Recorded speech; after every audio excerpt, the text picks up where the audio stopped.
ठीक है, तो हम लोग कैस्पेज, टाइप्स ऑफ कैस्पेजेस पढ़ लिया। टाइप्स ऑफ कैस्पेजेस में यही था कि इनिशिएटेड कैस्पेज जो होंगे वो 2, 8, 9 और 10 हो गए, और इफेक्टर कैस्पेज जो होंगे वो 3, 6 और 7। ये नंबर याद रखेंगे, ठीक है, ये नंबर नोट डाउन कर लेंगे सब लोग, ठीक है। कैस्पेज सिंथेसिस, कैस्पेज का अब हम लोग देखेंगे कि कैसे कैस्पेज एक्टिवेट होते हैं, ठीक है, सेल्फ एक्टिवेटर जो कैस्पेज होते हैं, ठीक है। तो सबसे पहले देखेंगे कि कैस्पेज क्या करता है। तो कैस्पेज खुद ही एक इनएक्टिव फॉर्म सिंथेसाइज करता है, जिसे हम बोलते हैं प्रोकैस्पेज या फिर जाइमोजेंस बोलते हैं, ठीक है। तो this is the inactive form, और इसे हम बोलेंगे प्रोकैस्पेज या फिर जाइमोजेंस, ठीक है, प्रोकैस्पेज या फिर जाइमोजेंस, ठीक है, ओके। फिर क्या होता है, ये जो इनएक्टिव कैस्पेज होते हैं ना, ये तब तक इनएक्टिव फॉर्म में पड़े रहते हैं जब तक एपोप्टोसिस होने का स्टिमुलस नहीं मिलता है। जैसे ही एपोप्टोसिस का कोई स्टिमुलस आएगा, जैसे कौन सा स्टिमुलस, तो इंटरनल स्टिमुलस में क्या आएगा कि मिसफोल्डेड प्रोटीन हो गई है, डीएनए डैमेज हो गया है, या कोई टॉक्सिक प्रोडक्ट आ गया है, और एक्सटर्नली क्या मिलेगा, तो जैसे रेडिएशन हो रही है, ठीक है, ये सब एक्सटर्नल हुए स्टिमुलस। तो कोई भी स्टिमुलस आया, उस स्टिमुलस के आने से क्या हुआ कि जो कैस्पेज है वो एक्टिव हो गया, ठीक है। कैस्पेज या जाइमोजेन जो कि इनएक्टिव फॉर्म में है वो अब एक्टिव हो जाएगा। कैसे एक्टिव होता है, तो क्या करेगा, ये हम इनिशिएटर कैस्पेज की बात कर रहे हैं। इनिशिएटर कैस्पेज खुद ब खुद ऑटो क्लीव करते हैं अपने आप को, ठीक है। तो ये क्या करेंगे, ये अपने आप को क्लीव कर लिए, इट क्लीव्स देमसेल्व्स, ठीक है, अपने आप को क्लीव किए और दो फॉर्म में कन्वर्ट किए। कौन सा दो फॉर्म था, एक स्मॉल सब यूनिट, ठीक है, और एक लार्ज सब यूनिट, ठीक है, दो फॉर्म में कन्वर्ट किए, मतलब क्लीव करके दो पार्ट बनाए, एक लार्ज सब यूनिट और एक स्मॉल सब यूनिट, ठीक है। अच्छा, अब क्या होगा, अब इसके बाद क्या होंगे, अब इसके बाद जो ये यूनिट होती है ये आपस में जुड़ जाएगी। कैसे जुड़ेगी, तो ऐसे,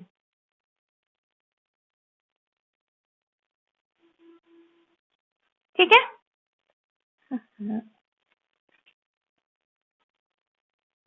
इस तरीके से जुड़ गई। अब इसको हम बोलते हैं, इस जो स्ट्रक्चर है, इस स्ट्रक्चर को हम बोलते हैं हेट्रोडाइमर। क्या बोलते हैं, हेट्रोडाइमर। अच्छा, क्या मतलब हुआ, डाइमर मतलब दो यूनिट है, एक लार्ज सब यूनिट है, एक स्मॉल सब यूनिट है, इसलिए इसको डाइमर बोला। हेट्रो क्यों बोला, क्योंकि दोनों सब यूनिट की साइज अलग अलग है, ठीक है, एक छोटा है एक बड़ा है, इसलिए इसको हेट्रोडाइमर बोला, ठीक है।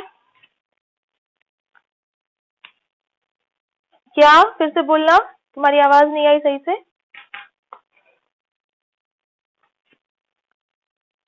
ओके, हेट्रोडाइमर हुआ, ठीक है। हेट्रोडाइमर के बाद अब क्या होगा कि इसी तरीके का कोई और हेट्रोडाइमर भी होगा और वो आके इस हेट्रोडाइमर से ज्वाइन कर जाएगा। तो कैसे ज्वाइन करेगा, देखेंगे। ये ग्रीन पेन से जो मैंने ड्रॉ किया ये पहला वाला हेट्रोडाइमर है, ठीक है,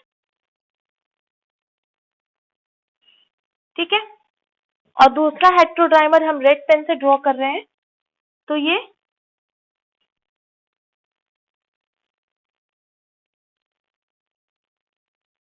दूसरा हेट्रोडाइमर है, ठीक है। अब इस तरीके से दो डाइमर जुड़ गए, तो दो डाइमर जब जुड़ेंगे तो क्या बनाएंगे? टेट्रामर। चार चीज है ना, इसलिए टेट्रा। ठीक है, फोर चीज है, 1 2 3 4, तो इसलिए टेट्रामर। और ये जो टेट्रामर होता है इसी को हम बोलते हैं एक्टिव कैस्पेज। ठीक है, तो ये क्या है? ये एक्टिव कैस्पेज है। ठीक है, ठीक है।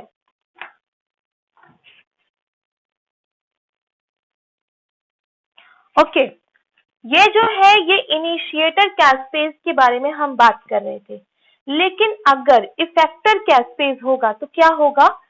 जो इनिशिएटर कैस्पेज है वो यहाँ पे अपने आप को क्लीव कर लिया, और क्लीव करने के बाद ये इफेक्टर कैस्पेज को जाकर के एक्टिवेट करेगा, और जब इफेक्टर कैस्पेज एक्टिवेट होगा तो इफेक्टर कैस्पेज फिर इसी तरीके से क्लीव होगा, फिर इसी तरीके से हाइड्रोडाइमर बनाएगा, और फिर इसी तरीके से टेट्रामर भी बनाएगा। ठीक है, तो ये सारा प्रोसेस सेम रहेगा इफेक्टर के लिए भी, बस इफेक्टर को क्या चाहिए कि इनिशिएटर कैस्पेज उसे आकर के क्लीव करे, ऐसे ही ब्रेक करे, और जो इनिशिएटर कैस्पेज होती है वो खुद ब खुद ब्रेक कर जाती है। तो ये इनिशिएटर कैस्पेज का है, ये बहुत इंपॉर्टेंट है, आगे बहुत जरूरी है कैस्पेज। ठीक है, पूरे प्रोसेस में। ओके, नाउ अब क्या होगा? अब कैस्पेज के बारे में हम पढ़ लिए, अब हम मैकेनिज्म देखेंगे एपोप्टोसिस का। तो जो मैकेनिज्म हम लोग देख रहे हैं एपोप्टोसिस का, इसमें एपोप्टोसिस दो पाथवे से होती है, दो पाथवे चलेंगे। ठीक है, एक पाथवे होगा इंट्रिंसिक पाथवे, या उसे हम माइटोकॉन्ड्रियल पाथवे बोलते हैं, और जो दूसरा पाथवे होगा उसे हम लोग कहेंगे एक्सट्रिंसिक पाथवे, या फिर डेथ रिसेप्टर पाथवे। ठीक है, तो सबसे पहले हम इंट्रिंसिक पाथवे या माइटोकॉन्ड्रियल पाथवे के बारे में देखेंगे। ठीक है, ठीक, नोट डाउन करेंगे, इसका भी फ्लो चार्ट बनेगा, उसे भी नोट डाउन करेंगे। इंट्रिंसिक पाथवे, ओके, या माइटोकॉन्ड्रियल एपोप्टोसिस।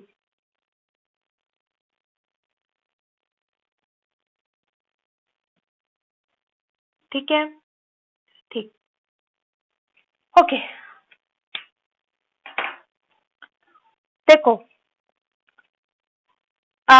इस प्रोसेस में क्या हो रहा है ना, इंट्रिंसिक पाथवे है, तो इंट्रिंसिक पाथवे, इंट्रिंसिक मतलब इनसाइड। ठीक है, इनसाइड द सेल। ठीक है, इनसाइड द सेल का मतलब क्या हुआ कि जो भी स्टिमुलस आ रहा है कि इस सेल को एपोप्टोसिस अब होनी है, वो सारा स्टिमुलस सेल के अंदर से आ रहा है, इसलिए इंट्रिंसिक पाथवे। ठीक है, जो स्टिमुलस आ रहा है क्योंकि वो सेल के अंदर से आ रहा है तो रिसेप्टर की जरूरत नहीं है। ठीक है, नो रिसेप्टर। ओके, आप देखेंगे कि इंट्रासेलुलर जो भी स्टिमुलस होते हैं वो कौन कौन से इंट्रासेलुलर स्टिमुलस है, तो उसे नोट डाउन करेंगे। कौन कौन से इंट्रासेलुलर स्टिमुलस हुए? तो डीएनए डैमेज। ठीक, दूसरा हुआ रिएक्टिव ऑक्सीजन स्पीशीज, मतलब रिएक्टिव ऑक्सीजन स्पीशीज यानी कि जो फ्री रेडिकल जनरेट हो जाता है। ठीक है, ROS, ROS हर जगह देखने को मिलेगा। ठीक है, रिएक्टिव ऑक्सीजन स्पीशीज। ठीक है, इसके कारण कोई वायरस का अटैक हुआ है, ये इंटरनल स्टिमुली है, या ग्रोथ फैक्टर का लैक ऑफ ग्रोथ फैक्टर, या oncogenic stress, oncogenic means cancer, ठीक है। ऑन्कोजेनिक, ऑन्कोजेनिक स्ट्रेस, इसका क्या मतलब हुआ? ऑन्कोजेनिक रिलेटेड टू कैंसर, ठीक है। नॉर्मल सेल में ऑन्कोजेनिक जीन्स प्रेजेंट होती हैं, सबको पता होगा, ठीक है, बस वो एक्टिव नहीं होती हैं, ठीक है। तो ये हो गया इंट्रासेलुलर डेथ स्टिमुलाई, जो ऐसी स्टिमुलाई जो कि सेल को डेथ कॉज करेंगी, ठीक है। फ्लो चार्ट बनाएंगे, ओके। दो फ्लो चार्ट बनेगा, एक नॉर्मल सेल का और एक पैथोलॉजिक कंडीशन का। नाउ नॉर्मल कंडीशन, अच्छा, ये जो इंट्रिंसिक पाथवे है ये कहाँ चल रही है? तो माइटोकॉन्ड्रिया के अंदर, ठीक है, नॉर्मल कंडीशन। और यहाँ पे इंट्रासेलुलर डैमेज की बात क्या होता है?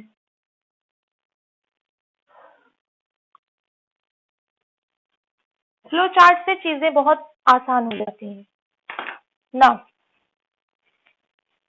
ध्यान देंगे, माइटोकॉन्ड्रिया की दो मेम्ब्रेन होती है, आउटर मेम्ब्रेन और इनर मेम्ब्रेन, ठीक है। और दोनों मेम्ब्रेन के बीच में जो स्पेस होती है उसे हम लोग कहते हैं इंटर मेम्ब्रेन स्पेस। तो जो मैं बना रही हूं वो है आउटर मेम्ब्रेन, ठीक है, ये आउटर मेम्ब्रेन है, आउटर मेम्ब्रेन। माइटोकॉन्ड्रिया का फिगर बन रहा है, ठीक है। आउटर मेम्ब्रेन के नीचे inter membrane space, inter membrane space, ठीक है, ठीक है। आप देखेंगे, हाँ, क्या होती है, एक होता है प्रो एपोप्टोटिक और एक होता है 1 सेकेंड, हाँ, एक होती है प्रो एपोप्टोटिक मेंबर, ठीक है। ऐसे मेंबर जो कि एपोप्टोसिस कराते हैं, ठीक है, लेकिन जब तक एपोप्टोसिस का सिग्नल नहीं आता है ना, तब तक ये मेंबर इनएक्टिव फॉर्म में रहते हैं। तो इनएक्टिव कैसे रहते हैं? तो इनके ऊपर जो एक मेंबर होती है, हाँ, वो उसकी एंटागोनिस्ट होती है। एंटागोनिस्ट मतलब ये हुआ जस्ट उसकी अपोजिट, मतलब जब तक वो मेंबर उस प्रो एपोप्टोटिक मेंबर के ऊपर रहेगी या उसके साथ रहेगी, तब तक वो पूरा प्रोसेस, मतलब तब तक एपोप्टोसिस नहीं होगी, तब तक pro apoptotic member inactive form में रहेगी। लेकिन जैसे ही ये मेंबर एक्टिव हो जाएगी, मतलब कैसे एक्टिव होगी प्रो एपोप्टोटिक मेंबर? जब एपोप्टोसिस सिग्नल आएगा, तो जो उसकी एंटागोनिस्ट थी वो डिटैच हो जाती है। तो सबसे पहले हम बनाएंगे प्रो एपोप्टोटिक मेंबर। मैं ग्रीन पेन से बना रही हूँ, देखो, ठीक है, ये प्रो एपोप्टोटिक मेंबर है।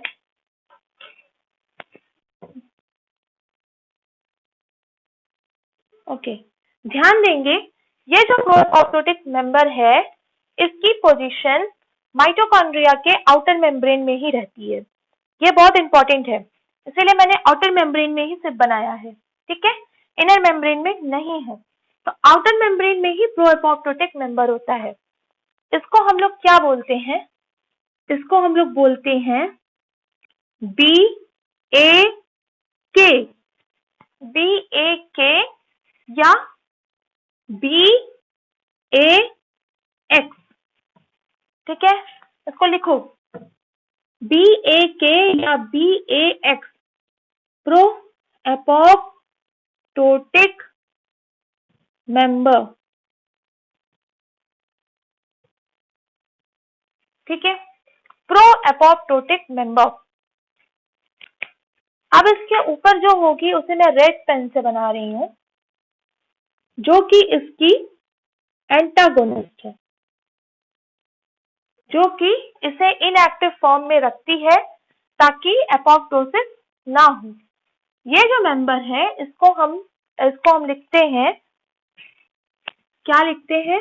तो बी बैट वाला बी Cl2, ठीक है। और एक और कौन सी होती है? एक होती है BClXl, ठीक है। एक होती है BClXl, ठीक है। Okay, BCl2 and BClXl।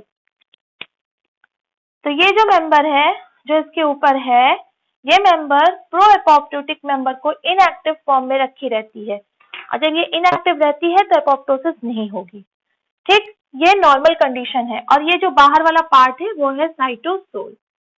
Cytosol मतलब साइटोप्लाज्म, ठीक है। अब इंट्रासेल्युलर डैमेज में देखते हैं क्या होता है। इंट्रासेल्युलर डैमेज में देखो क्या होता है। इसमें भी हम माइटोकॉन्ड्रिया का मेम्ब्रेन बनाएंगे, आउटर मेम्ब्रेन।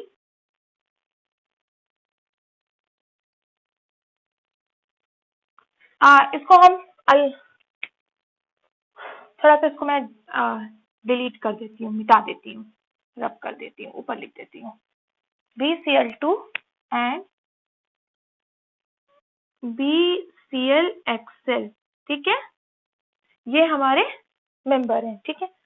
अब देखो इंट्रासेल्युलर में क्या होता है। इंट्रासेल्युलर में इसमें भी माइटोकॉन्ड्रिया की आउटर मेम्ब्रेन है, ठीक है। ये माइटोकॉन्ड्रिया की आउटर मेम्ब्रेन हो गई।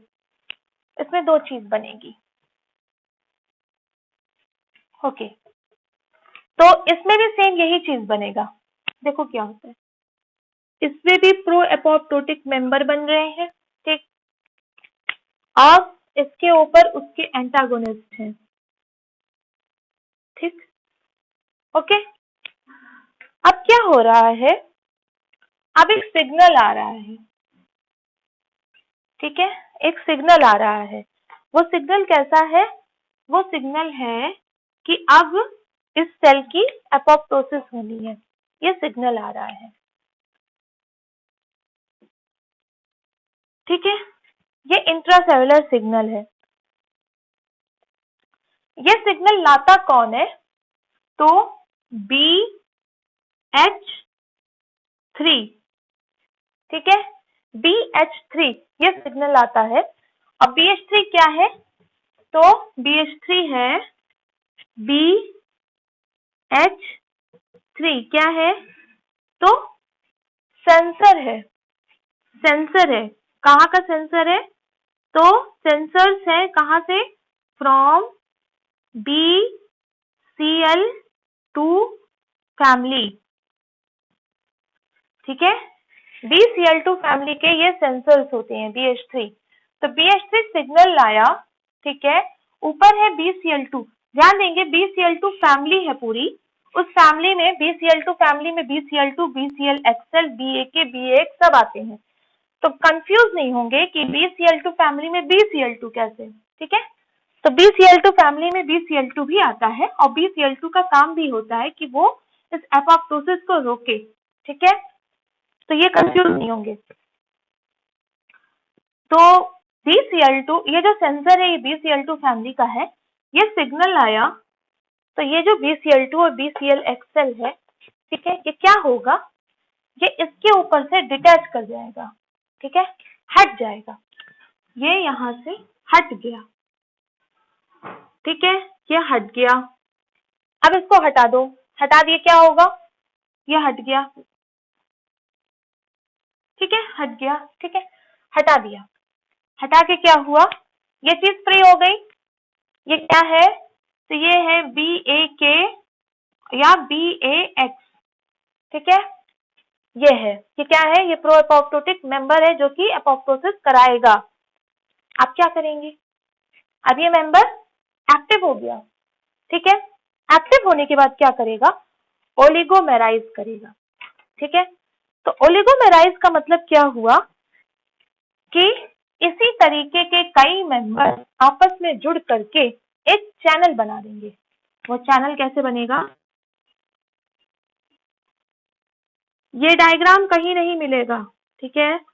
ये डायग्राम आप लोग नोट कर लेंगे। ये एक चैनल बना, ठीक है? 3D चैनल है, इसलिए ये ध्यान देंगे ये जो पार्ट है ये पीछे का पार्ट है और ये चीज बीच में ऐसे खोखली है, ठीक है? ऐसे है, ये पेन है, ये ऐसे पेन हुआ, ठीक है? ठीक है, और एक ये पेन पीछे से है ऐसे। इस तरीके से पेन का ऐसे स्ट्रक्चर बना हुआ है और बीच में खोखला है। ये 1 second,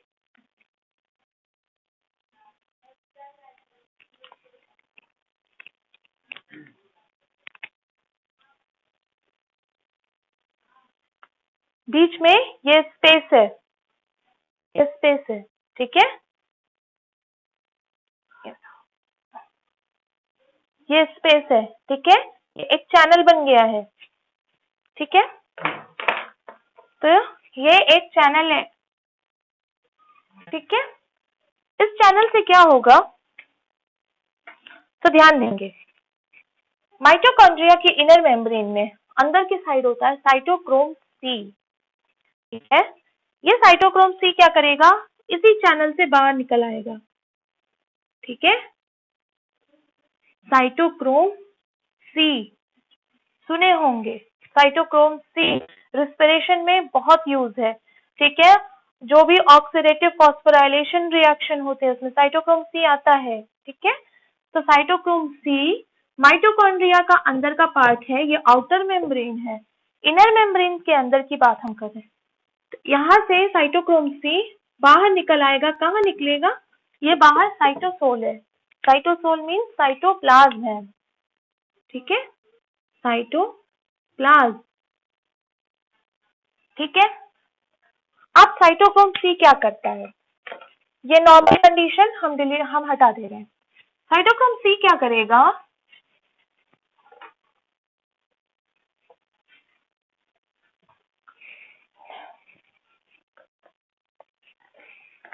one second, cytochrome C क्या करेगा?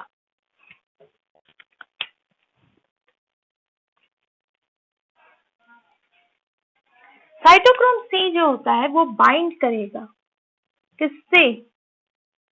एडाप्टर प्रोटीन से, ठीक है? एडाप्टर प्रोटीन क्या करती है? प्रोकैस्पेज को एक्टिवेट करने के लिए वो प्रोटीन होती है। उस एडाप्टर प्रोटीन का नाम होता है APAF, ठीक है? APAF1। इसका फुल फॉर्म है, बहुत इजी है, एपोप्टोटिक, A फॉर एपोप्टोटिक, ठीक है? P for protease,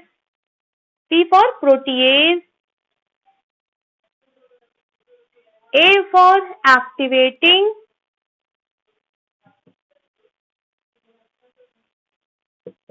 F for factor,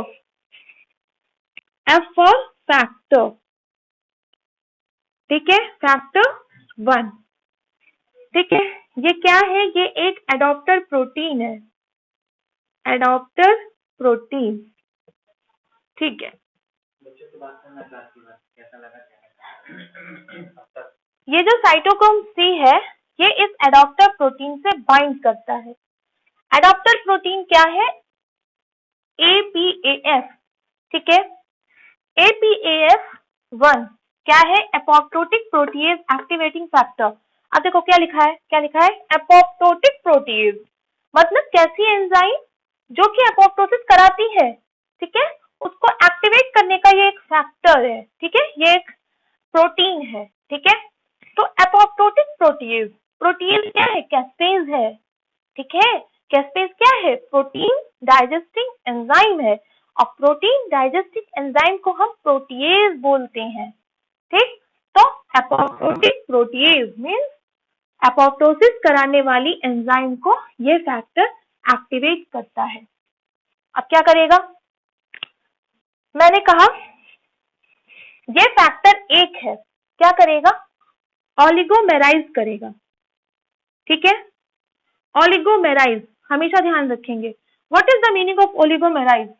ओलिगोमेराइज मतलब क्या होता है? ऐसे ही ढेर सारे यूनिट्स आपस में जुड़ जाते हैं, एक से ज्यादा यूनिट, दो से ज्यादा यूनिट, 2 to 10 यूनिट। ठीक है, 2 से 10 यूनिट को हम ऑलिगोमेराइजेशन बोलते हैं, और 10 से ज्यादा यूनिट अगर आपस में यूनाइट होते हैं तो उसे हम पॉलीमेराइजेशन बोलते हैं। ये क्या है? ऑलिगोमेराइजेशन है, जिसमें 2 to 10 यूनिट आपस में ज्वाइन होते हैं और सेम, यही सेम। ठीक है, कैसे ये ज्वाइन होंगे? व्हील शेप में, व्हील शेप में होंगे और हेप्टामर होंगे। हेप्टामर मतलब ऐसे ऐसे 7 APAF, ऐसे ऐसे 7 APAF आपस में व्हील के फॉर्म में ज्वाइन होंगे। देखो कैसे हो रहे हैं।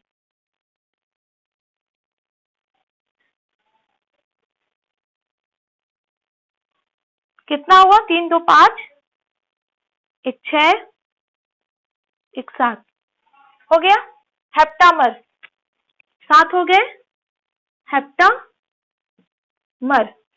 अब देखो ये एक्टिवेटिंग फैक्टर है ना, तो पहले खुद तो एक्टिवेट हो जाए तब ना जाकर करेगा। तो हेप्टामर, ये अपना ये जो हेप्टामर जो स्ट्रक्चर बनाया है व्हील शेप का, ये अपना ये इसका एक्टिवेटिंग कॉम्प्लेक्स है, समझ गई? ये खुद पहले अपने आप को एक्टिवेट किया है। अब ये जो हेप्टामर है ना, ये किससे अटैच है? साइटोक्रोम सी से। साइटोक्रोम सी भी इसके साथ जुड़ी हुई है। ठीक है, तो ये हेप्टामर क्या है? हेप्टामर APAF है और साइटोक्रोम सी का कॉम्प्लेक्स है। क्या है? तो APAF और प्लस साइटोक्रोम सी, अभी हमने ऊपर लिखा ना, साइटोक्रोम सी APAF से बाइंड होता है। हो गया, एक्टिवेट हो गया। अब क्या करेगा? अब प्रोकैस्पेज को एक्टिवेट करेगा। एक्टिवेट प्रोकैस्पेज। तो कौन सा प्रोकैस्पेज? तो 9 प्रोकैस्पेज। और 9 प्रोकैस्पेज क्या है? हम बता चुके हैं कि ये है इनिशिएटर कैस्पेज। तो सबसे पहले इनिशिएटर कैस्पेज एक्टिव होगा। ठीक है, तो प्रोकैस्पेज 9।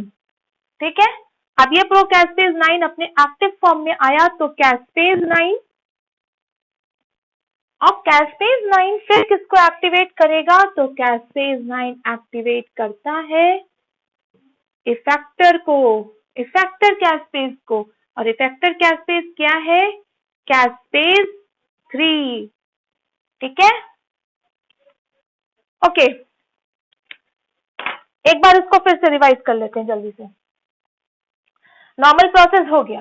ठीक है, ये BAX है। ठीक है, ये प्रो एपोप्टोटिक फैक्टर है।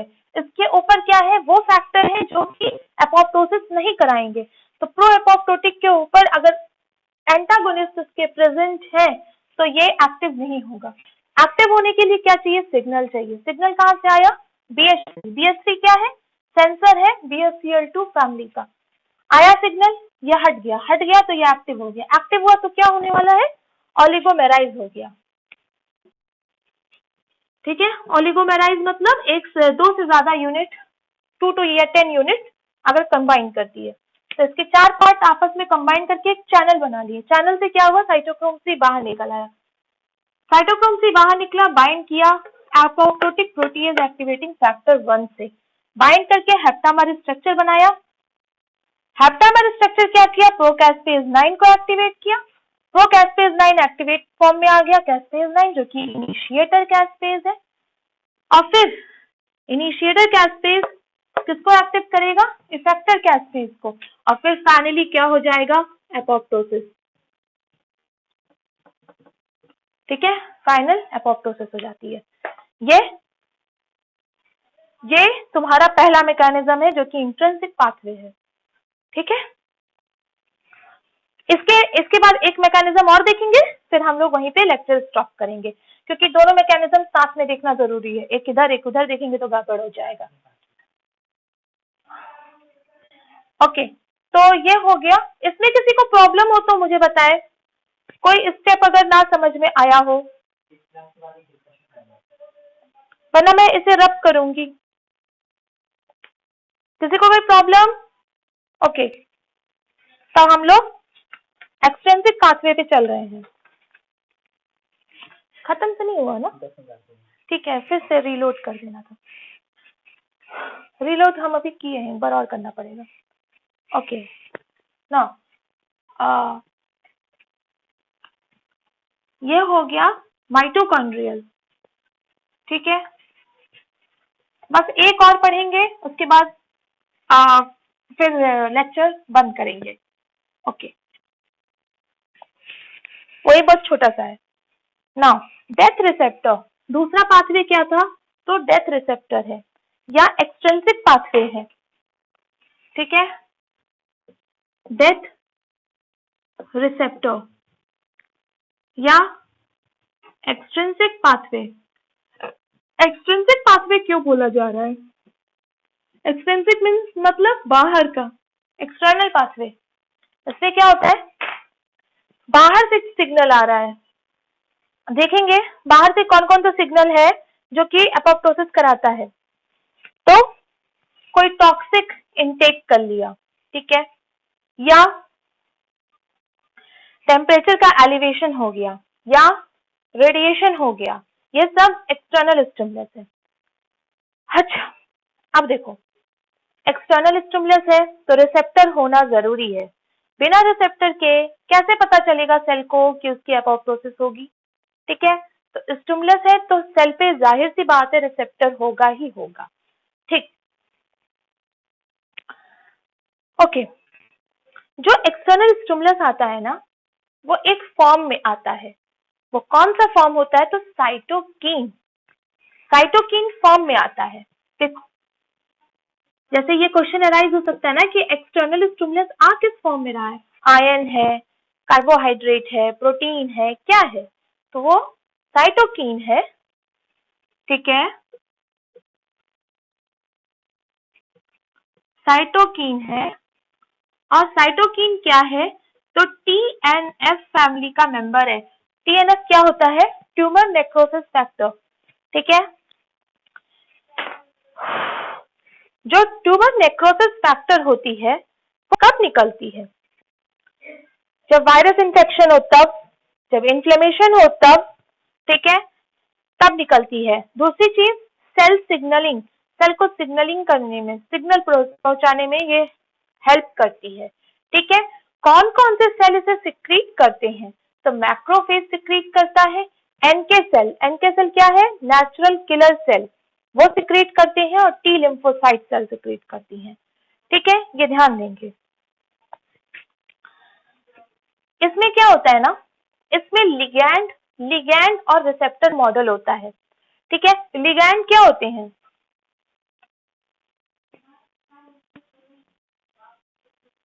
लिगैंड रिसेप्टर मॉडल होता है। ठीक है, लिगैंड हमेशा अपने आप को डोनेट ही करते रहते हैं, इलेक्ट्रॉन हमेशा डोनेटिंग रहते हैं। ठीक है, फॉर्मेशन केमिस्ट्री में पढ़ा होगा, लिगैंड और ऑलवेज डोनेट इलेक्ट्रॉन। ठीक है, तो ये हमेशा अपने आप को डोनेट करते हैं। ठीक है, और रिसेप्टर है तो रिसीव करेगा। ठीक, तो इसमें दो थ्योरी है। दो थ्योरी क्या है? एक है टीएनएफ इंड्यूस्ड और एक है एफएएस।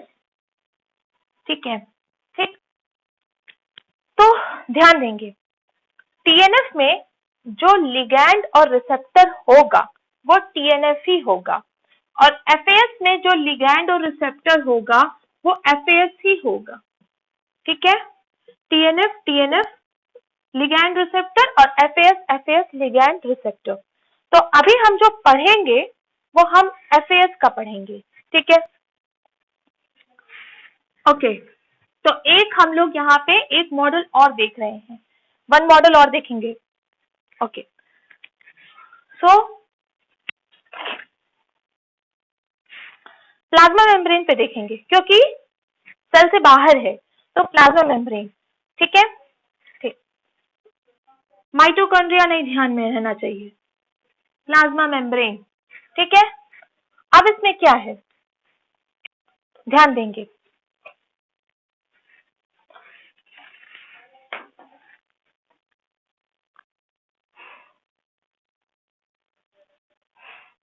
क्या होता है ना कि इसमें एक ट्रांस मेम्ब्रेन प्रोटीन होती है।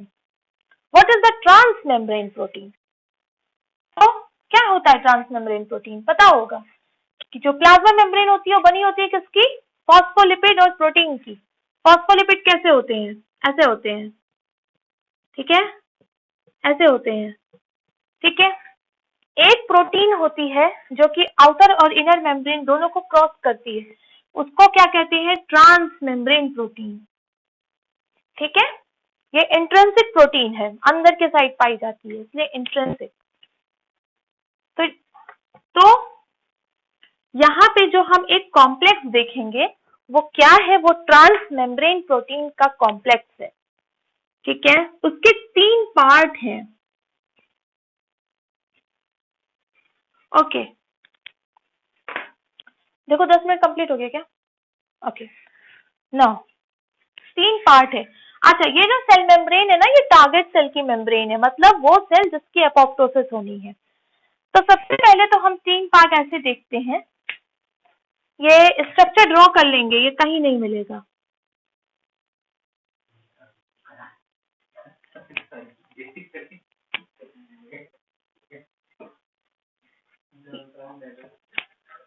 और एक नीचे के साइड, ठीक है। हमने कहा ना ट्रांस मेम्ब्रेन प्रोटीन के 3 पार्ट हैं।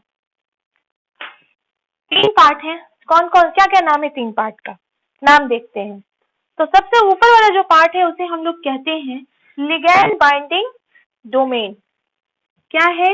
लिगैंड, लिगैंड बाइंडिंग डोमेन, मतलब यहाँ पे लिगैंड आकर के बाइंड करेगा। लिगैंड मतलब जो इलेक्ट्रॉन डोनेट करे हमेशा। दूसरा जो डोमेन है वो है सिंगल ट्रांस मेम्ब्रेन डोमेन। क्या है? Single transmembrane domain. और सबसे लास्ट जो है उसको कहते हैं डेथ डोमेन, ठीक है। और इन तीनों को मिलाकर क्या कहते हैं? तो ट्रांस मेम्ब्रेन प्रोटीन पार्ट, ठीक है। ट्रांस मेम्ब्रेन प्रोटीन का पार्ट है, ठीक है, protein part, okay. Transmembrane protein part, okay. फिर से मैं रीलोड कर रही हूँ इसको, सब लोग फिर से ज्वाइन करेंगे। तो सुनाई दे रहा है? हाँ, ओके। तो हो गया क्या? बंद कर दो।